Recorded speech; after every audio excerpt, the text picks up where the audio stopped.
Bonjour, on est le 24 novembre, jeudi 24 novembre 2022, avec une météo qui semble bonne pour l'instant. Bon, je ne sais pas ce qui va s'en suivre par après. En tout cas, elle est un petit peu houleuse, hein, parce que c'est vrai que bon, il fait bon, puis à un moment donné, il y a un petit peu de pluie.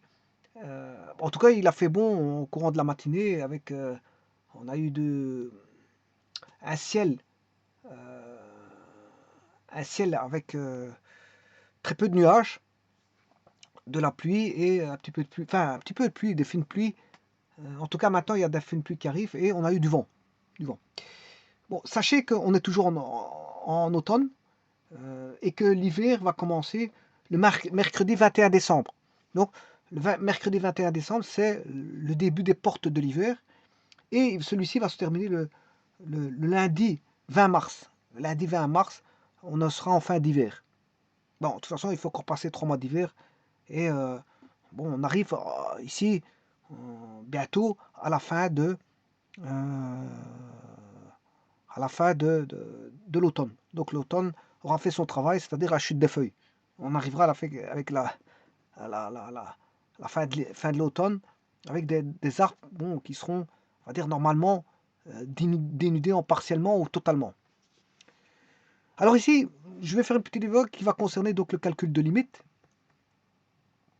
Et le calcul de limite, bon voilà, vous avez une fonction euh, à deux variables, une variable indépendante qui est x, et une variable dépendante, y dépend de x. Donc il y a deux variables, une variable indépendante et qui est x ici, et une variable dépendante qui est y. Et on a une relation y égale f de x où f est une fonction. Attention, ça doit être une fonction. Hein. Je rappelle que si je dessine ceci, si je dessine une ellipse, c'est pas une fonction. Hein. Je rappelle. Hein. Voilà. Donc si je dessine ceci, voilà, ça c'est pas une fonction. Parce que si je prends une droite ici, elle le coupe en deux points. Ça c'est interdit, c'est pas une fonction. Il faut que ce soit une fonction. Bon, quelque chose qui n'est pas une fonction, ben, c'est une relation, tout simplement. S'il n'est pas une fonction, c'est une relation.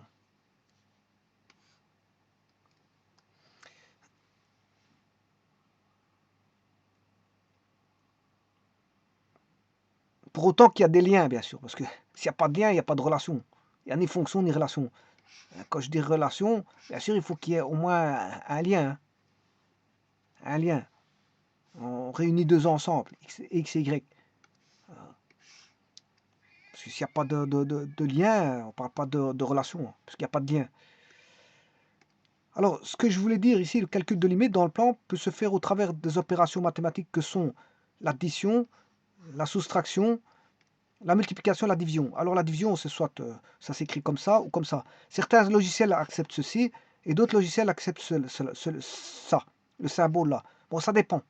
Il y a des calculatrices, c'est ça, des calculatrices, c'est ça. Bon, chacun voit par rapport à sa calculatrice, c'est quoi le symbole ou son clavier, le symbole de division. Alors, on n'a pas 36 symboles pour la division, c'est soit l'un ou l'autre. Alors, ceci étant dit, le calcul de limite dans le plan, voilà, ici, si je mets une fonction dans un plan, ben, j'ai un plan pi et un plan bêta. Le plan pi il est en bas, voilà. Si je mets, bien sûr, il est mis juste derrière, hein, derrière ben, positionné de la même façon, hein, à la verticale. Au moment où je devrais arriver ici, voilà, pour le plan bêta.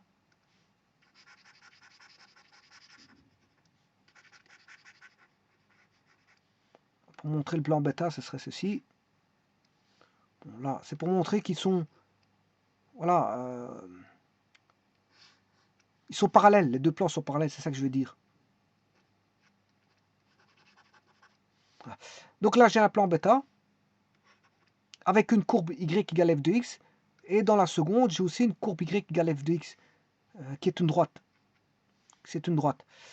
Bon, alors est-ce que je vois la droite qui est dans le plan bêta?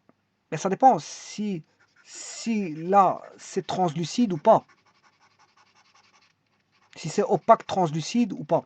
Voilà.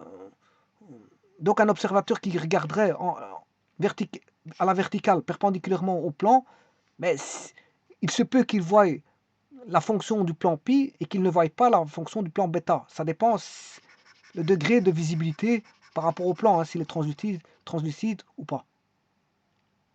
Et donc maintenant, si on voit apparaître bêta, ben, on verra deux fonctions. Et c'est le cas par exemple de GeoGebra. Si vous tracez deux fonctions, on n'a qu'un seul document. Alors ne pas confondre, en informatique, ils ont bien fait ces techniques-là. Hein. Il y a ces techniques-là. Il y a différentes techniques en informatique. Hein. Bon, voilà, par exemple, si je prends GeoGebra, en informatique, on distingue ce qu'on appelle les documents. Un document, c'est un espace, voilà, c'est un document qu'on va traiter, c'est-à-dire qu'on va programmer pour avoir certaines fonctions. Par exemple, on peut créer un espace de travail en tant que document. On peut faire beaucoup de choses avec les documents. Par exemple, ici, je viens d'ouvrir une page Paint. Eh ben, là, je viens d'ouvrir un espace de travail qui contient, vous voyez, des grilles, une grille, voilà, et un menu au-dessus. Et tout ça, c'est programmé. Et ça c'est ce qu'on appelle un document. Voilà. C'est une page qui a été programmée par des programmeurs. Alors, au départ, le document, il contient un petit peu de programmation. Et puis, bien sûr, parce qu'il faut générer le document qui est généré, par exemple, par Windows. On va rechercher un document généré par Windows. Et après, une fois que on a ce document, ben, on peut le programmer à notre guise pour faire pas mal de choses. Hein. On peut faire des menus, des sous-menus, un espace de travail tel que Paint, voilà, etc. Et donc, on a ce qu'on appelle les espaces de travail créés par des documents. Alors, les espaces de travail peuvent être de différents types. On peut avoir un simple document, ça veut dire que vous pouvez ouvrir qu'un document, pas plus. C'est ce qu'on appelle un single document. En informatique, c'est comme ça qu'ils appellent. Et on peut avoir ce qu'on appelle un multiple document. Voilà. Lui, il va ouvrir plusieurs documents. Voilà. Alors maintenant, si je prends GeoGebra, je vais tracer une fonction y égale x carré.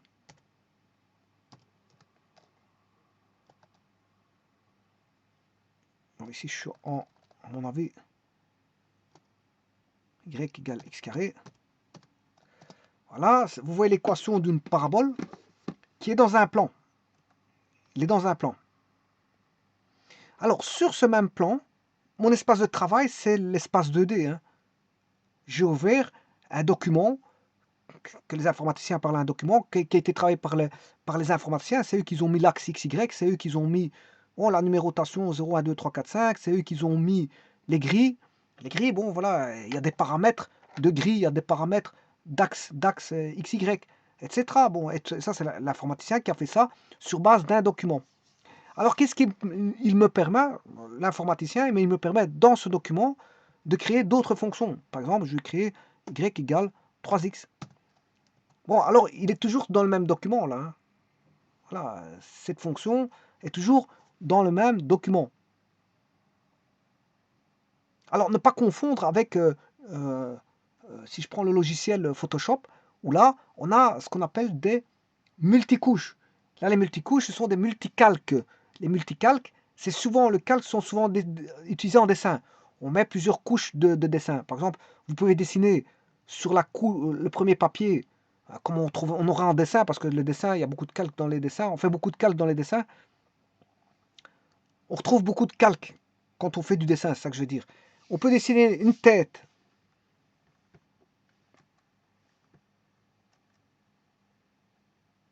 Petit moment. On peut dessiner une tête sur un calque au crayon. Hein. Voilà, prenez un calque, c'est un papier un peu spécial. Voilà, vous dessinez une tête. Ensuite, vous remettez un second calque. Sur ce second calque, vous avez dessiné par exemple le bras. Voilà. Sur un troisième calque, vous dessinez. Bon, c'est pas comme ça qu'on fait un corps. Hein. Généralement, on fait un corps, on fait les habitations autour avec des autres calques. Mais enfin, c'est pour expliquer le système de calque. Là, si vous mettez le calque l'un contre l'autre, qu'est-ce qu'on va voir? On va voir la tête. Et bien sûr, le corps, si vous mettez le calque là. Donc, vous avez un calque 1, 2, 3. Et donc, ça, en dessin, on utilise beaucoup les calques. Quelqu'un qui fait du dessin, il doit acheter du papier calque. Alors, chaque fois qu'il fait un dessin, ben, il va dessiner un petit bonhomme et derrière l'arrière-plan, il peut le faire sur un calque. avec les habitations, voilà, il fait les habitations. Puis il va mettre ce calque-là en face et on verra le bonhomme.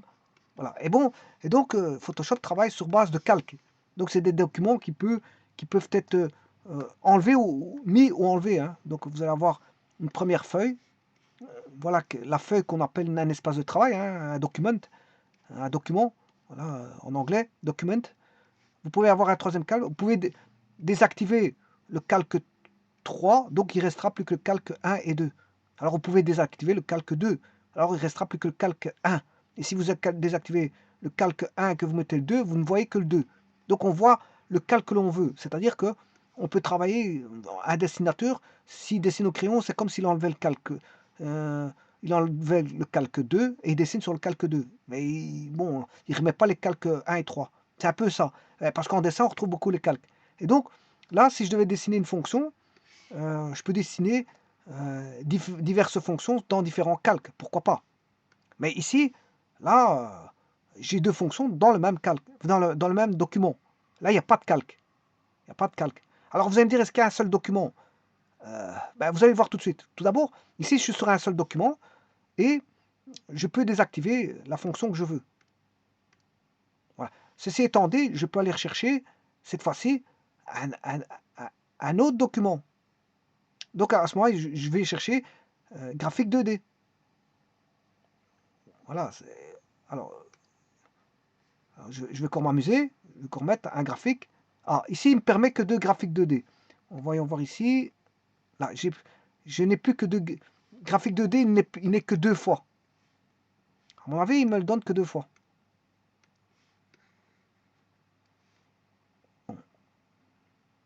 Voyons voir. Oui, parce qu'ici, il m'a retiré.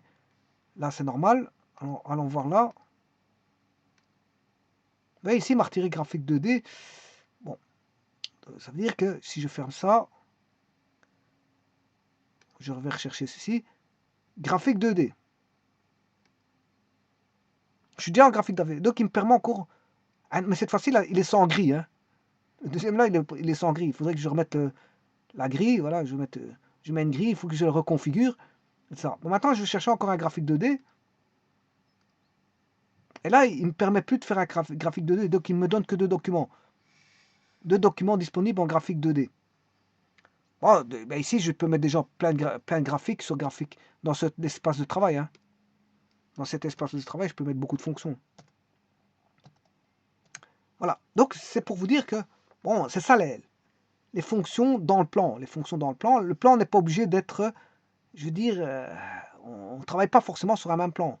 Je peux dessiner des fonctions sur des. Quand je dis dans le plan, calcul de limite dans le plan, mais ça peut être des limites dans le plan, mais dans différents plans. Hein. Bon, voilà.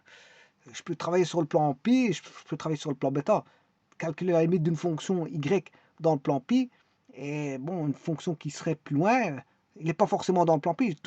Ici, ce que je viens de faire avec GeoGebra, c'est pour vous montrer qu'il n'y a que deux espaces de travail en 2D. Voilà, le premier et le deuxième, je vais vous montrer. Le premier, il met déjà la grille, la grille est déjà mise. Et pour le second, la grille, il n'y a pas de grille. Alors vous devez reconfigurer la grille vous-même. Voilà, parce que le premier, la grille est prise en paramètres, je veux dire, automatiques. Hein. Ça a été programmé, vous programmez les paramètres automatiques dès le départ à l'entrée de logiciel. Vous programmez ça, voilà, vous devez cocher voilà, si vous faites la grille au départ ou pas. Et donc la première, il va vous mettre la grille, mais la seconde, il ne va pas vous mettre la grille. Donc il faudra voilà, la paramétrer avec une grille si vous voulez la grille. Et donc, vous voyez qu'ici, il y a deux espaces 2D où là, on peut mettre une multitude de fonctions là, dans le plan pi, dans GeoGebra, et sur bêta, une multitude de fonctions. Voilà. Et donc, chacune de ces fonctions, je peux calculer la limite. Voilà. Alors, le calcul de limite va concerner, bien sûr, quand je dis dans le plan, ben, c'est dans des plans, soit le même plan ou dans des plans différents. C'est ça que je veux dire. Hein. Voilà. Alors, qu'est-ce qu'on peut faire comme calcul de limite dans ces différents plans? Ben, ça peut être une addition, une soustraction, une division, une multiplication. C'est ce que les opérations courantes qu'on retrouve dans une machine à calculer, voire un clavier d'ordinateur où vous avez le clavier numérique où les opérations apparaissent plus moins fois divisées. Alors, je vais commencer par ce qui est simple, c'est-à-dire que la limite quand x tend vers x0, voilà, de f de x égale a. C'est une constante, hein, a c'est une constante. Bon. Et que je dise que la limite, quand x tend vers x0 de g de x égale b, c'est une constante. Donc a et b sont des constantes. Donc ce sont des valeurs, hein, des valeurs réelles. Bon, qu'est-ce que je peux dire? Ben, si je fais la somme, si je fais la limite d'une somme, quand x tend vers 0, enfin x0, je m'excuse, de f de x plus g de x, c'est égal à la limite quand x tend vers, bien sûr ici il faut une parenthèse, x tend vers x0 de f de x plus la limite quand x tend vers x0 de g de x. Et ça, bien sûr, la limite de f de x vaut a et la limite de g de x vaut b, donc on aura un nombre réel que j'appellerai c. Parce que deux nombres réels, la somme de deux réels, ça fait un réel. Hein. Voilà. Et donc, vous voyez que quand vous faites vos calculs de limite, ben, vous pouvez, si vous connaissez la limite de l'un et de l'autre, ben, vous pouvez faire la somme voilà, de leurs limites. Donc la limite d'une somme est égale à la somme des limites. La limite d'une somme est égale à la somme des limites. Bon, ça c'est la première chose. La seconde, ça va concerner... je vais faire la soustraction. Comme j'ai fait l'addition, bah, la soustraction, la limite quand x tend vers x0 de f de x moins g de x, bah, c'est la même chose. C'est la limite quand x tend vers x0 de f de x moins la limite quand x tend vers x0 de g de x. Ça fait quoi? Ça fait, là on sait bien que ça fait a, et lui ça fait b. Et la différence de deux nombres, ben, ça fait d. Si la somme fait c, ben, la différence fera d. Voilà. Donc, ce qui veut dire que la limite d'une somme est égale à la somme des limites, mais la limite d'une différence est égale à la différence des limites. Bon, donc, on pourrait écrire la loi en une seule loi, enfin la règle, là, comment on appelle ça, les opérations, je peux les réunir, puisque ça ressemble, hein, ça y ressemble, il suffit juste que je sens ça, quand vous avez plus ou moins, ben, vous aurez ça, et donc on aura ça. Et donc, bien sûr, la différence fera D, hein, parce que si A plus C, ça fait A plus B, ça fait C, la différence, ça fera D. Alors, je viens de faire en un temps de mouvement, et tout ça se démontre par des théorèmes, bien sûr. Enfin, oui, se démontre. Ce sont des théorèmes qui se démontrent. Bon, ici, j'ai pas vocation à faire la démonstration.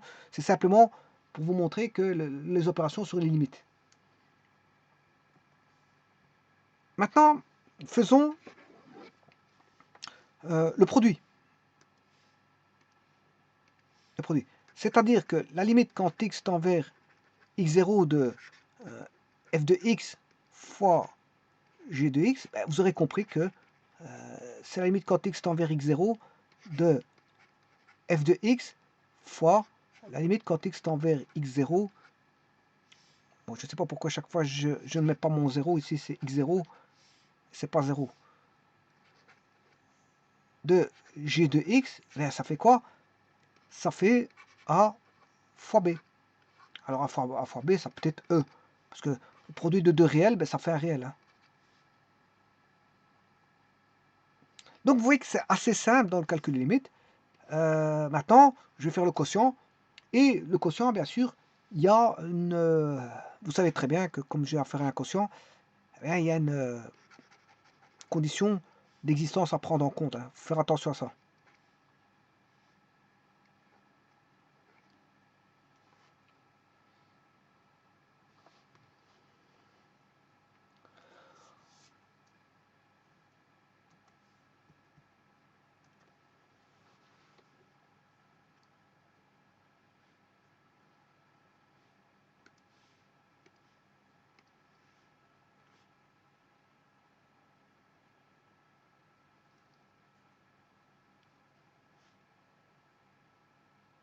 Donc, maintenant, qu'est-ce que je dois écrire?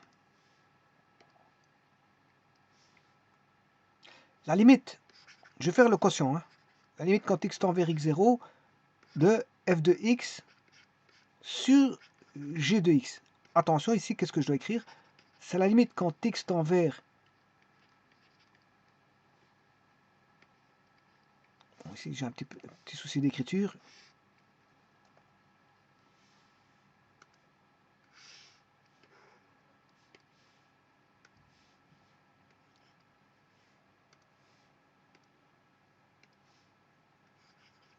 La limite quand x tend vers x0 de f de x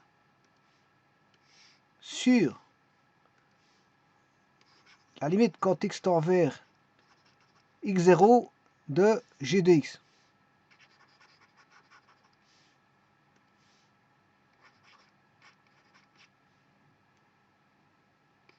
est égal à A sur B. Mais attention, le B doit être différent de 0. Et ça, c'est égal à F. Parce que le rapport de deux nombres réels, ça fait un nombre réel.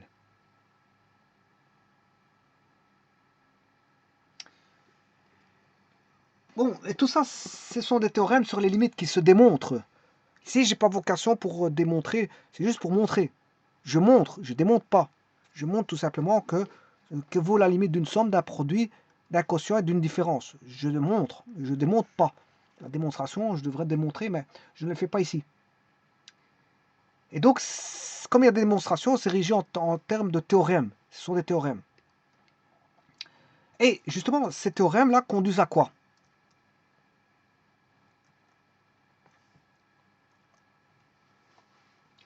Ces théorèmes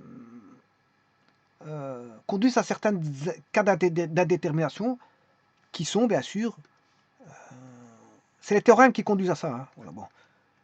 Plus l'infini, moins l'infini, c'est une forme qu'on ne sait pas dire ce que ça vaut. Il faut soulever l'indétermination. Hein. C'est une forme indéterminée, on ne sait pas. Il faut la calculer. Hein.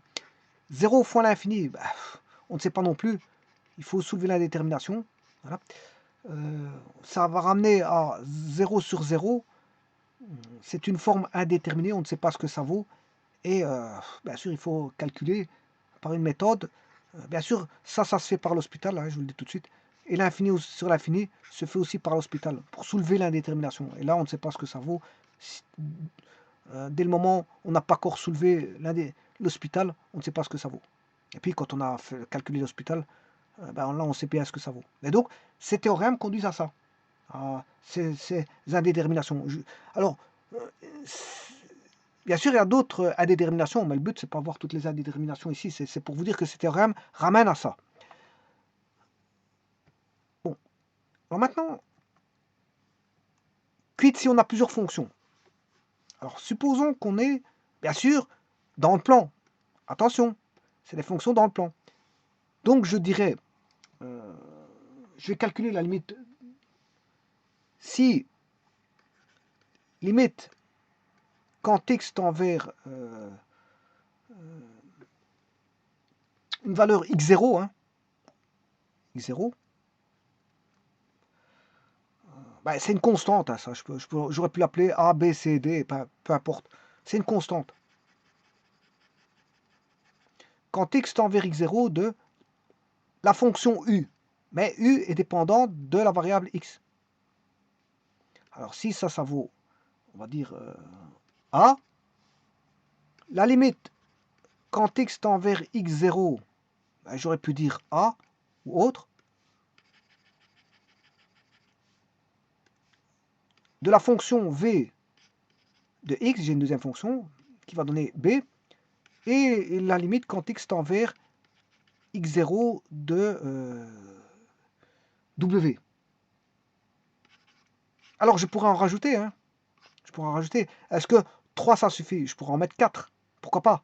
Alors j'aurais dû dire, à la limite quand x tend vers x0 de z de x est égal à d. Voilà. Bon, A peut être égal à B, hein. Il n'y a pas de restriction là-dessus. A peut être égal à B ou C égale D, pourquoi pas. Mais, en tout cas, ici on a 4 fonctions qui sont toutes, je veux dire, dépendantes de x. Pourquoi? Mais parce que dépendantes d'une seule variable. Parce que c'est une fonction, voilà, à une seule variable indépendante. À une seule variable indépendante. Et donc, on est bien dans le plan. Ça, ce sont des limites dans le plan. Et maintenant, si je pratique la somme, le produit et la différence, je peux dire que, à la limite,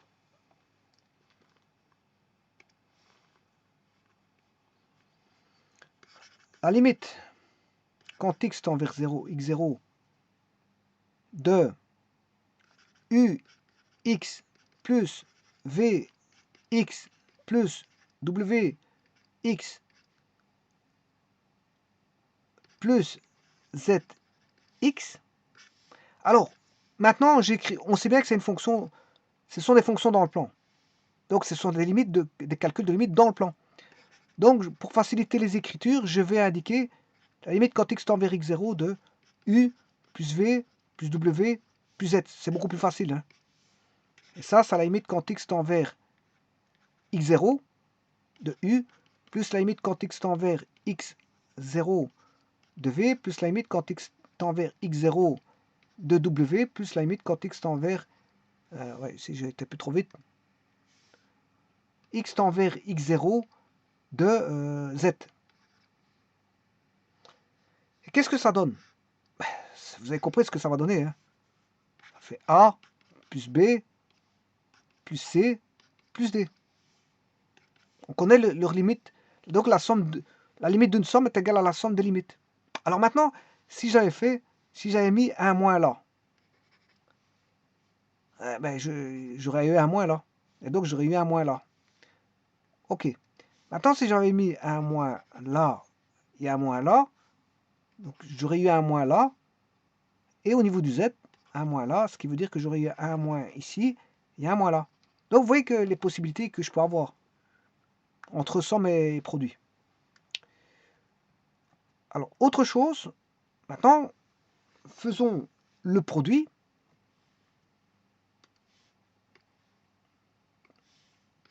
La limite quand x tend vers x0 de u fois u de x fois v de x fois w de x fois z de x, ça fait quoi? C'est la limite quand x tend vers x0 de u fois v fois w fois z. C'est plus facile à écrire. On sait bien que c'est dans le plan et que la variable indépendante est x. Donc, ce qui veut dire qu'on a la limite quand x tend vers x0 de u fois la limite quand x tend vers... Attention que j'ai fait encore la bêtise de mettre un 0 ici alors que c'est x0.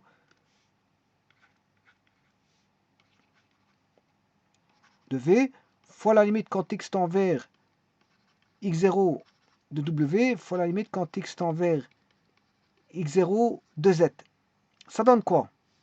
Ben, ça va donner a fois b fois c fois d. Ben, ça, bien sûr, c'est une constante. Voilà, comme l'autre, on aura des constantes appartenant à R. Hein. Alors ici, pour la somme, je peux l'appeler, on aura K1 par exemple. Ici, ça vaudra K1.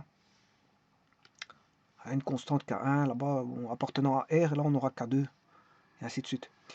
Alors, donc j'ai fait la somme, le produit, et maintenant, je vais faire le quotient.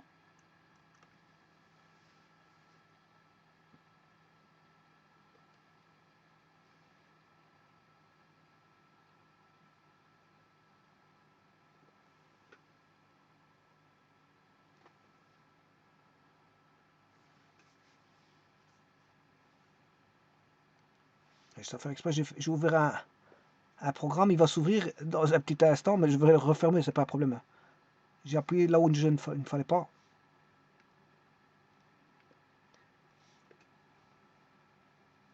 La limite, quand x tend vers x0 de u de x sur v de x, et sa limite quand x tend vers x0 de u sur v.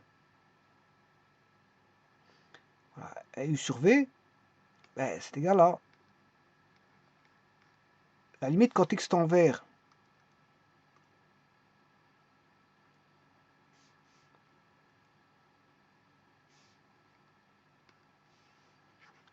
la limite quand x tend vers x0 de U sur la limite quand x tend vers x0 de V.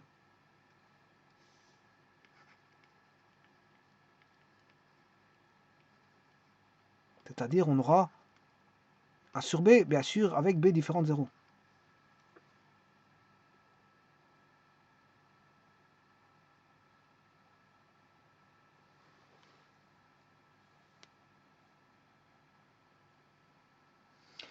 Bon, je vais donner un exemple. Un exemple à ça.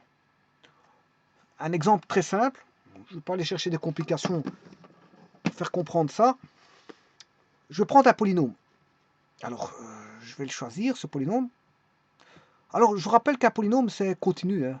Donc, si je cherche la limite, ben, un point de continuité, c'est d'office adhérent, parce que, bon, la fonction est continue. Donc, je peux calculer la limite dans un point, en un point où la fonction est continue. Il n'y a pas de problème là-dessus. Hein.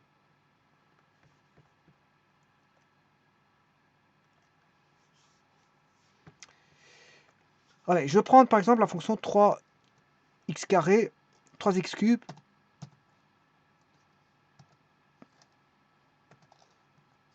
plus 6x carré, plus 4, plus 5, on va mettre plus 5.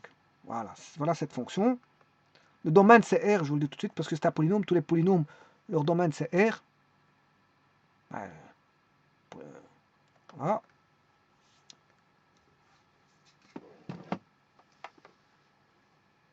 Donc 3x cube, plus 6x carré, plus 5.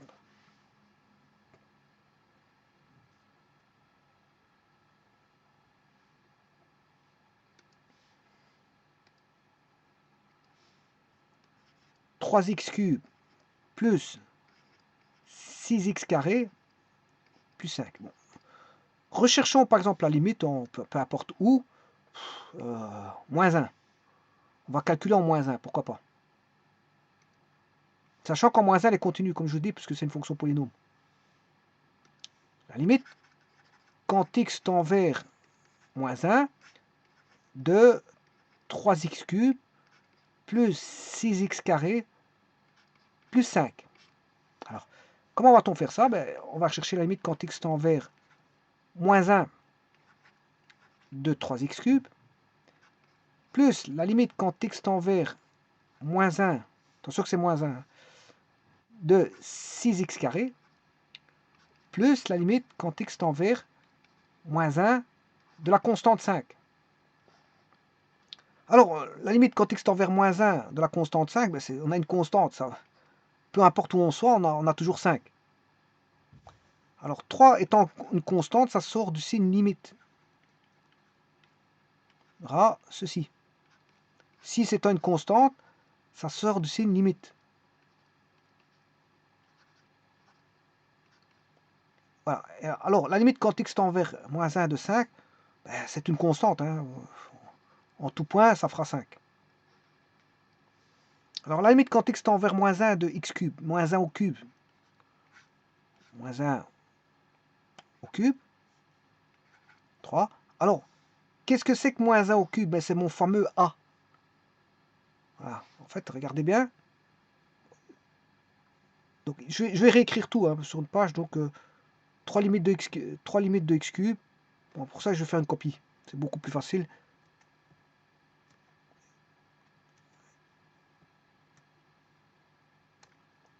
Et ça n'engendrera pas d'erreur de recopiage, puisque c'est une copie informatique.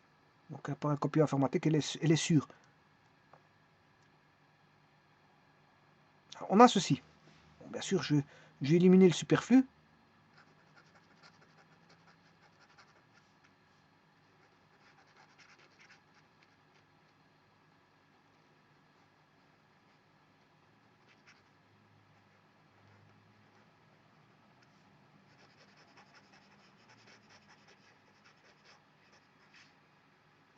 Alors, sachez que la limite, quand x tend vers moins 1,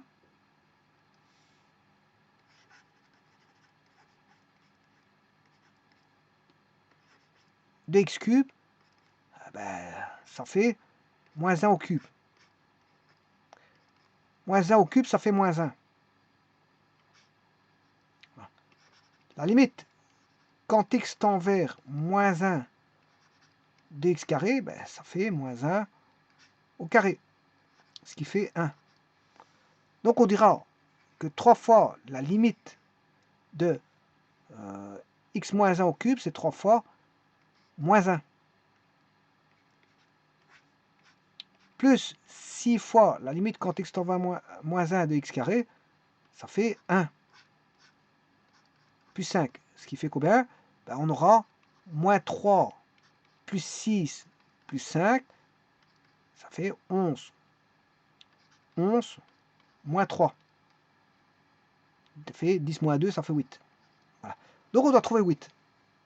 Bon, ici, moi, je ne vais pas avoir de difficulté parce qu'il suffit de faire f de... Comme elle est continue, je fais f de moins 1. Hein. Voilà, je fais f de moins 1. Et bien, ça fait 8. Donc maintenant, je vais mettre le point. Où est ce point? Moins 1,8. Voilà, quand on s'approche de moins 1 par la gauche ou par la droite, on tend vers 8.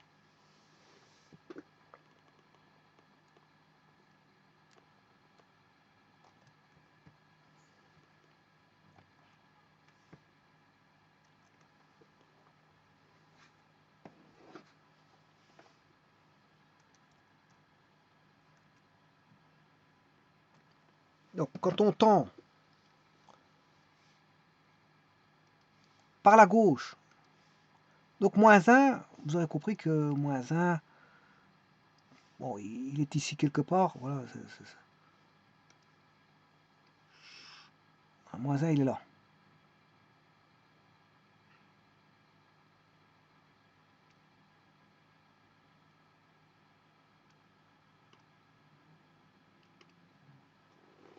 Ça, c'est le moins 1.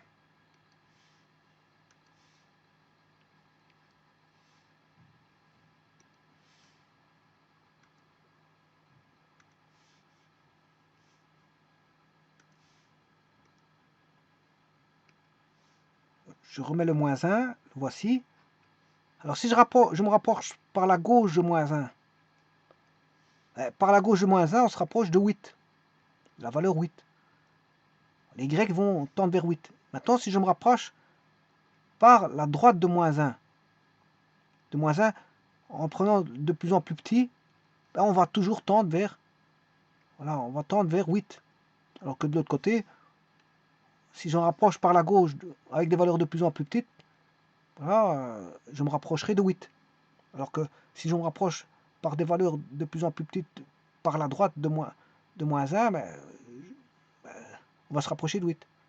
Et au bout du compte, les deux, ben, qu'on se rapproche par la droite ou par la gauche, la limite à gauche est égale à la limite à droite, ben, la limite elle vaut 8. On sait calculer la limite parce que la limite à gauche est égale à la limite à droite. Donc c'est calculer la limite, donc cette limite vaut 8. De toute façon, ici c'est facile parce que on a un point de continuité, donc il est d'office adhérent. On sait calculer la limite, il n'y a pas de problème. Il ne faut pas chercher le domaine ici, d'autant plus que le domaine ici c'est R, puisque on a un polynôme. Je vous remercie.